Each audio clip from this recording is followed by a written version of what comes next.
How to print a photo in picture gallery on Samsung Galaxy S26 Ultra.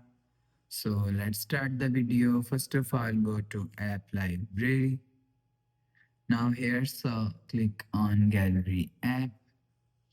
Now here, so click on folder. So after click on folder, select photo from here. So after select photo, so if you want to print a photo on picture gallery, so click on this three dot icon.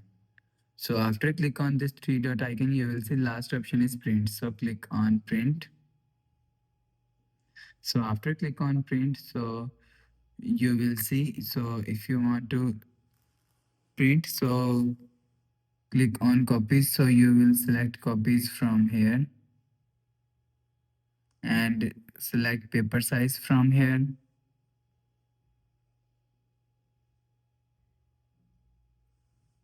So you will see.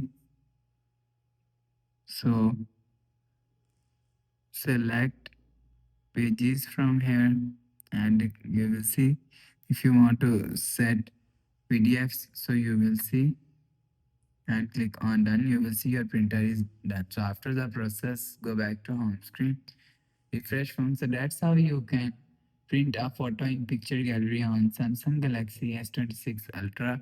So if you like the video, please subscribe. Thanks for watching.